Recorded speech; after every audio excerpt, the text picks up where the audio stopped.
d'être là en grand nombre ce matin. C'est fun de pouvoir partager les projets qui nous emballent et puis dont on est quand même super fiers. Donc, partager un peu les apprentissages qu'on a fait, puis les bons coups. Donc, je présente pour toute la gang, on ne travaille jamais sur ces projets-là tout seul. Donc, on est de Apprentix. On a été Jean-Philippe, Louis et moi beaucoup impliqués dans le projet, puis c'est en partenariat avec le Collège Sainte-Anne, je tiens à mentionner, donc Isabelle Sénécal, directrice au Collège Sainte-Anne. Donc, c'est un projet commun, basé un peu sur nos travaux, notre application.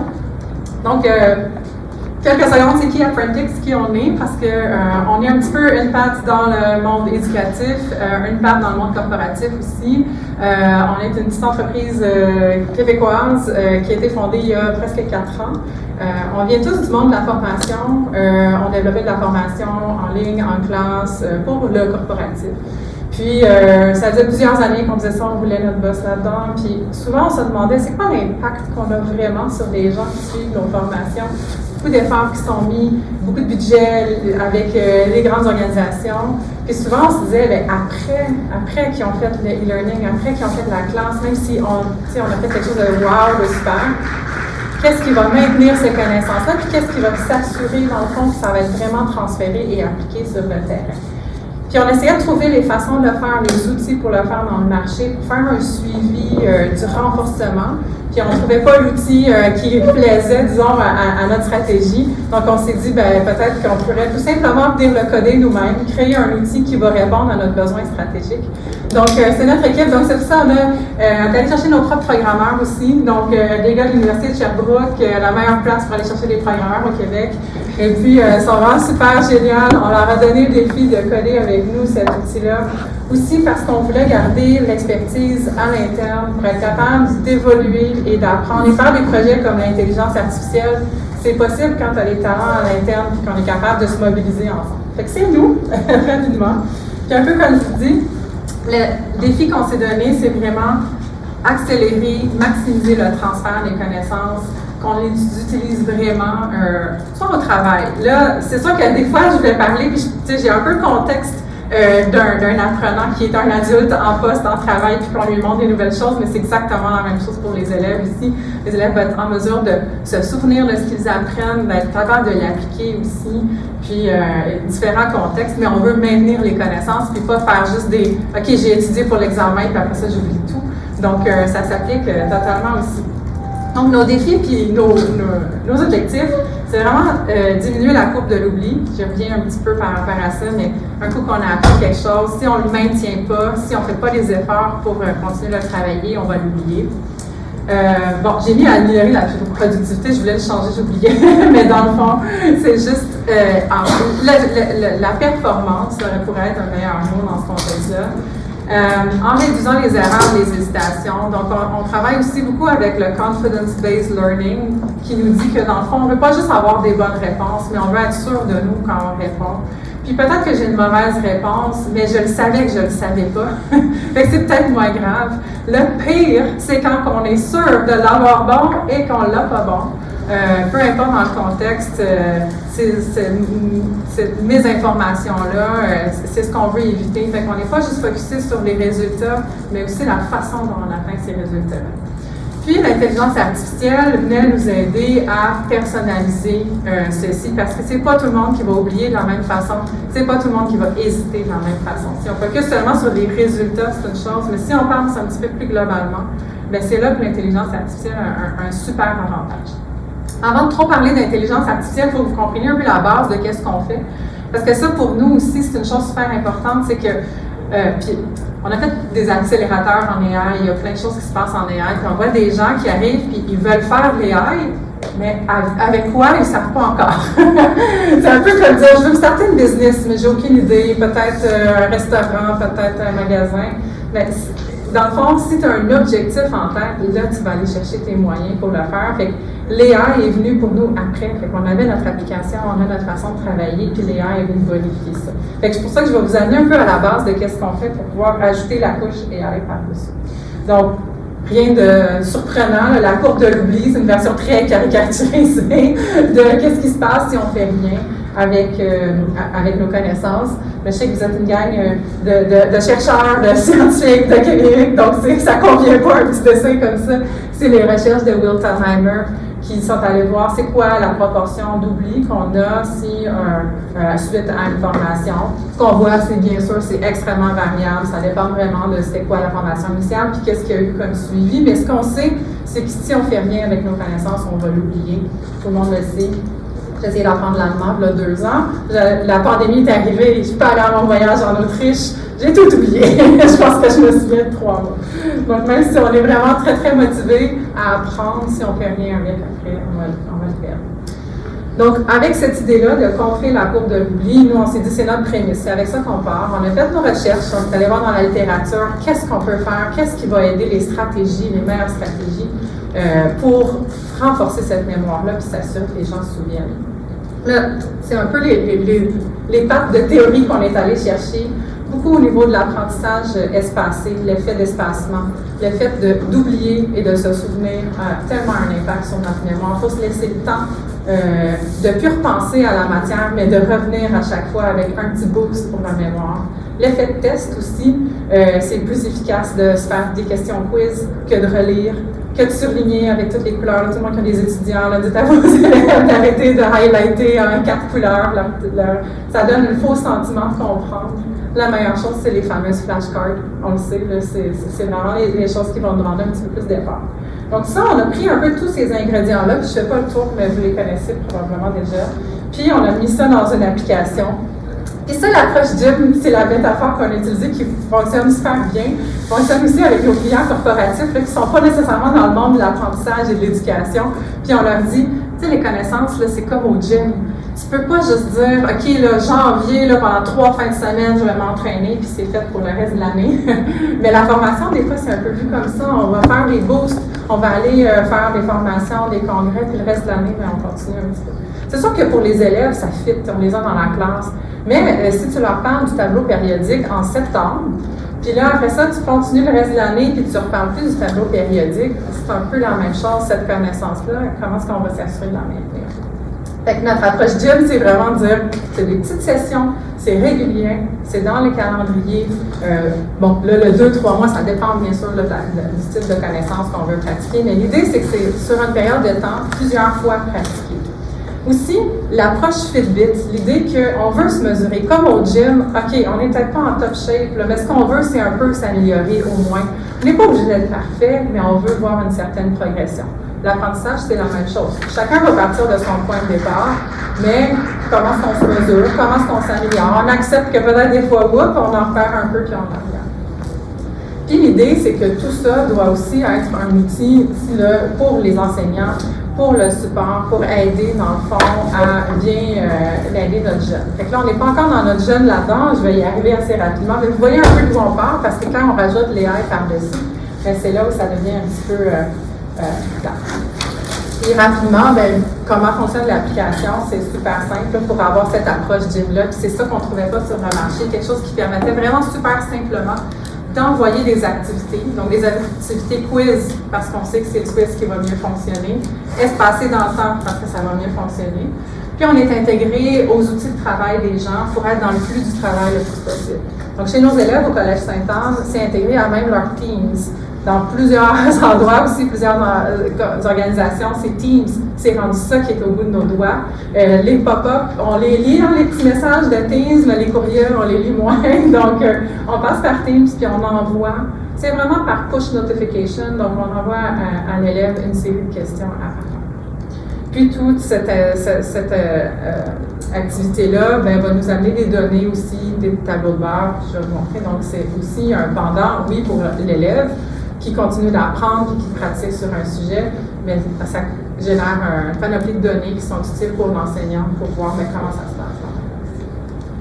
Là, je parlais de la courbe de l'oubli. Ce graphique-là est plus facile à comprendre maintenant qu'on comprend qu'on envoie des activités au fur et à mesure. Et puis ça, c'est la courbe pour un cours, en fait, en sciences. C'est pas celui que je parle tantôt, mais c'est en sciences secondaire 4. Donc, la ligne bleue, les connaissances, et le niveau de confiance du jeune par rapport à sa connaissance est en noir. Et puis, quand est-ce que vous pensez que c'est les vacances de Noël? Congé des fêtes. Il y a tous les profs, là, je sais, il y a des profs, là, mais ils vont dire, ben oui, on le sait, on n'a absolument rien inventé. Sauf quand visuellement, on le voit au retour des fêtes, il a tout oublié. Donc, on pose les mêmes types de questions, il n'y a rien qui a changé, les mêmes questions, mais là, oups, tout à coup, on a oublié, puis après ça, ben, on a le congé de la relâche qui arrive ici.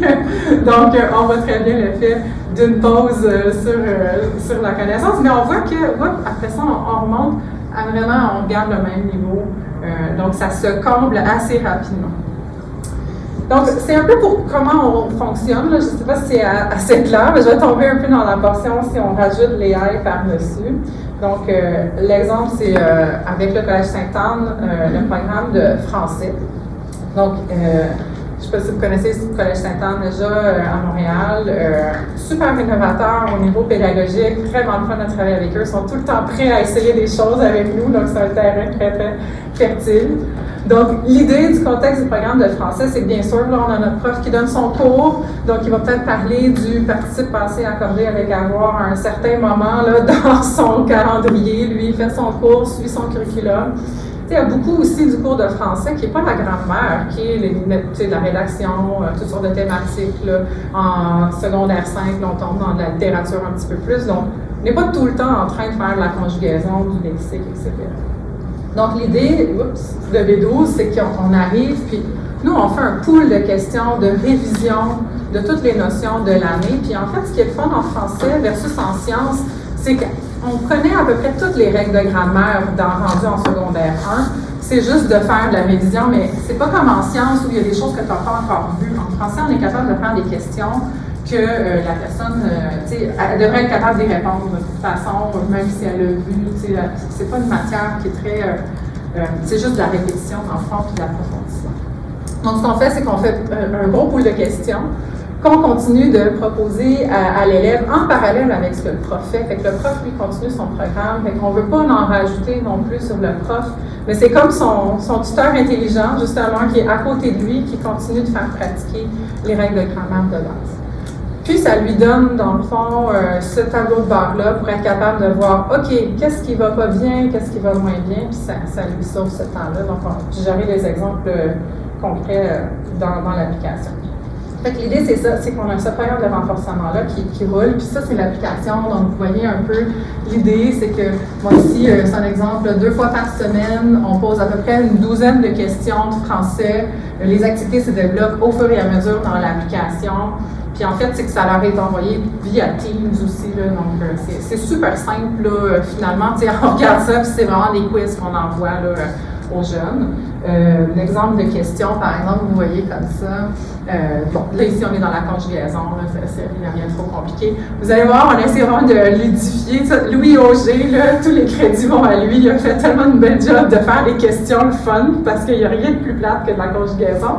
Mais dans le fond, on peut mettre le verbe dans n'importe quel contexte qu'on veut, donc il s'est vraiment amusé à faire toutes sortes de blagues. Utiliser même des fois des memes, là, avec quelle est l'erreur dans le meme. On sait, les jeunes qui aiment ça, des choses comme ça. Ça me permet de faire une petite parenthèse. Là. Ici, dans le fond, ici, on a une réponse ouverte. Il n'y a pas de choix de réponse. On doit vraiment conjuguer le verbe tel quel. Donc ça, c'est sûr qu'on n'accepte aucune erreur. On veut vraiment que les jeunes écrivent le mot parfaitement. Mais ce type de questions-là, on l'utilise dans d'autres contextes aussi, où, en fait, c'est là où c'est plugué avec l'intelligence artificielle de Google derrière, pour éviter d'avoir à mettre exactement la réponse quand c'est une réponse qui pourrait être un petit peu différente. Donc, un exemple concret, un programme dans le service à la clientèle où on dit aux gens, pour montrer de l'empathie, vous ne devez pas dire « je vous comprends » ou « je te comprends ». Ça a l'air que dans le service à la clientèle, tu ne peux pas vraiment dire ça à la personne, elle ne se sent pas comprise quand on lui dit « je te comprends ». Donc, on explique ça aux gens, puis en renforcement, après, on leur demande quelle est la phrase à ne pas dire. Mais la personne peut dire « je vous comprends »,« je te comprends »,« je comprends ta situation ».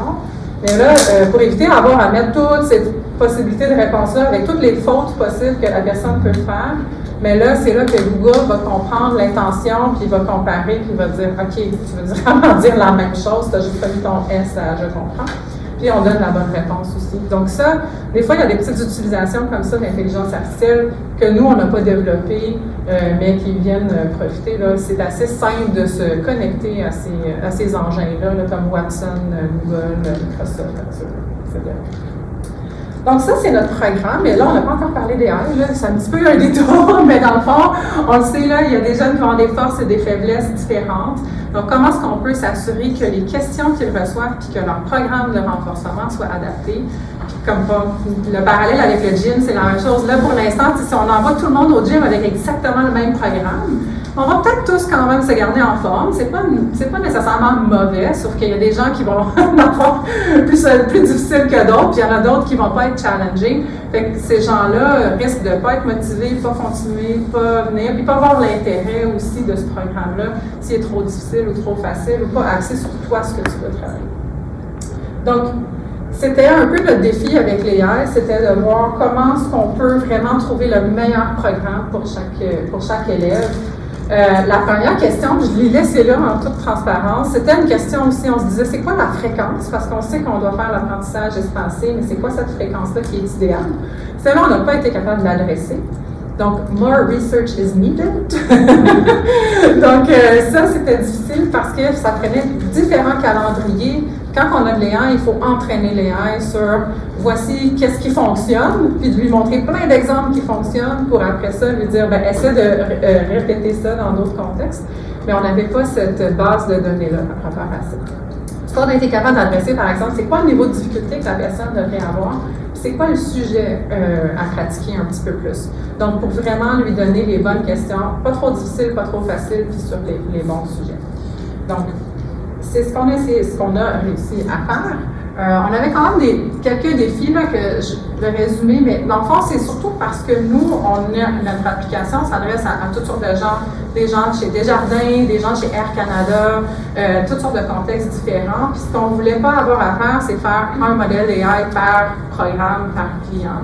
Ça ne serait pas vraiment viable. Puis ça, c'est vrai, il y a quand même des investissements à faire, mais pour que ça soit rentable, ça fasse du sens, mais on voulait que ça soit dans tous les programmes, peu importe.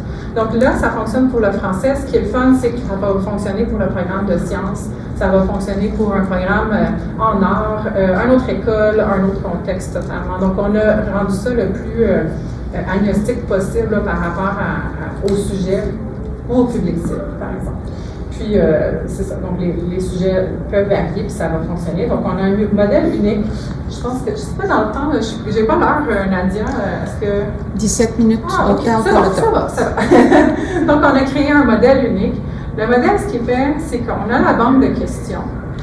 Puis, dans le fond, ça, je peux peut-être mettre ça là, dans le fond, il va essayer de prédire dans la banque de questions pour la personne, c'est quoi les questions qui sont trop difficiles, c'est quoi les questions qui sont trop faciles, c'est quoi aussi les sujets qui sont trop difficiles, trop faciles. Donc, on a la banque de questions, puis après ça, c'est d'aller piger c'est quoi les questions qui sont juste au bon niveau, qui vont être le bon niveau de défi pour cette personne-là. Donc, je ne vais pas lui proposer des questions qu'elle a déjà réussi ou qu'elle va perdre son temps. Je ne vais pas lui poser des questions qui vont la décourager, dans le fond. Donc, je suis certaine qu'elle ne peut pas réussir. Mais pour faire cette prédiction-là, on a plusieurs variables là, qui rentrent dans cette prédiction-là. L'algorithme, c'est ça, on l'a fait custom nous-mêmes, donc c'est pas quelque chose qu'on a pris de Google, par exemple. Ça fonctionne quand tu veux faire du Natural Language Processing ou d'autres types d'AI, mais ici, on n'avait pas le choix de le faire. Donc, on a travaillé avec des partenaires aussi. S'il y en a qui se demandent un peu c'est quoi les étapes là, pour faire arriver un projet comme ça, nous, on n'avait pas l'expertise à l'interne. C'est assez complexe quand même. Il y a des firmes qui font ça. Donc, on a travaillé avec MoveAI, qui est une super firme, qui nous ont aidés. On fait l'algorithme, puis après ça, c'était quand même assez simple pour nous d'intégrer dans l'application. Donc, on est allé chercher toutes les variantes qui peuvent influencer, qui vont me dire, OK, comment je vais faire pour prédire les chances de succès sur une question pour une personne. Donc, toutes ces réponses à date sur ce sujet-là, la question en soi, elle est difficile, facile, moyenne, c'est quoi son sujet, son taux d'hésitation en général pour ces types de questions-là. Donc, on va aller prendre l'historique de la personne, mais aussi du groupe. Puis, en fait, c'est ce qu'il y a, c'est que l'algorithme va s'entraîner au fur et à mesure du programme parce qu'on ne va pas se baser sur l'historique de d'autres types de contextes, par exemple. Donc, on lance un programme, puis au début, ben, c'est sûr qu'il n'y aura pas d'intelligence artificielle encore, mais il va apprendre tranquillement du pattern de tout le monde, mais ça vient, en fait, assez rapidement. Là, on l'a testé plusieurs fois. Puis, après 3 quiz qu'on envoie aux élèves, c'est sûr que on a comme 400 élèves, 400 élèves fois 3 quiz, fois 12 questions.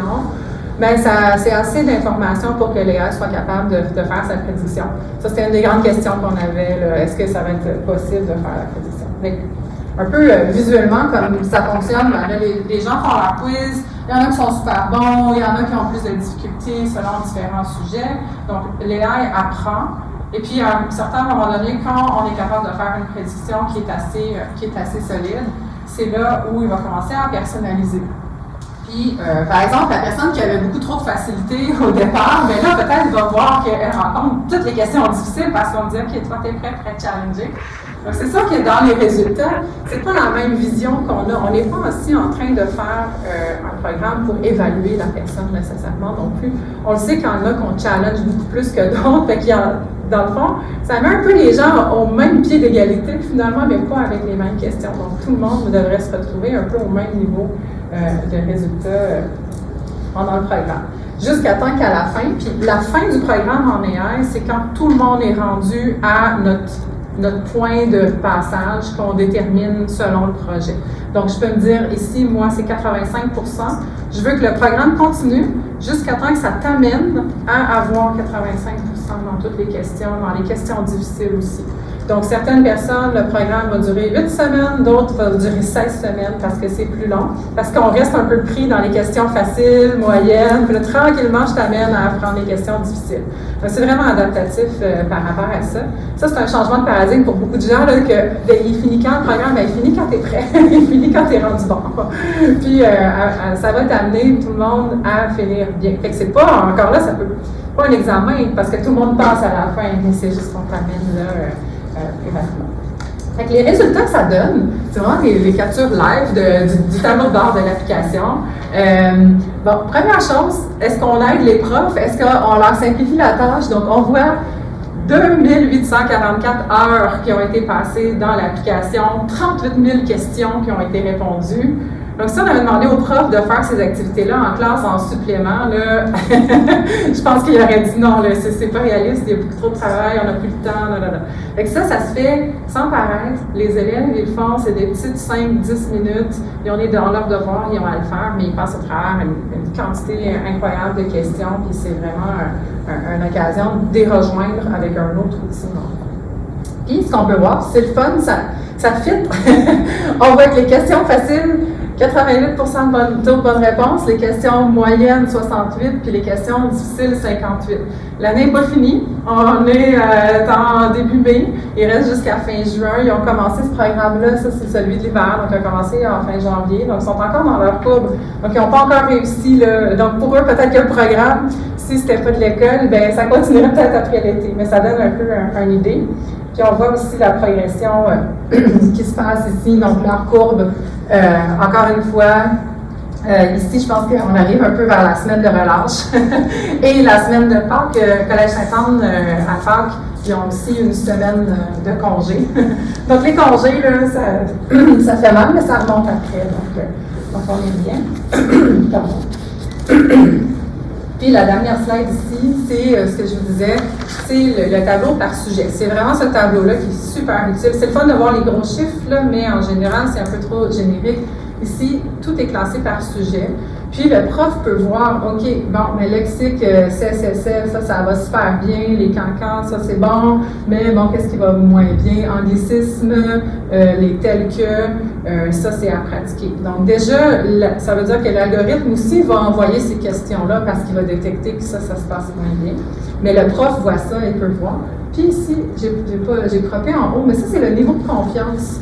Donc, quand on disait qu'on mesure aussi le niveau de confiance, ben, on peut voir, il y a des sujets, justement, où c'est quand même vraiment plus bas, d'autres sujets que c'est plus haut.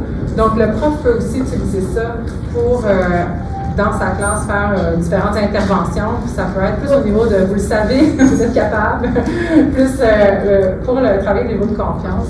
Mais ça vient avec ça. Fait que c'est le tableau de bord du prof. Fait que c'est un outil vraiment pour l'élève, pour l'aider à apprendre, pour l'accompagner. Puis un peu, ce qu'on voyait, c'est le soutien au prof aussi pour l'aider à s'améliorer dans sa classe.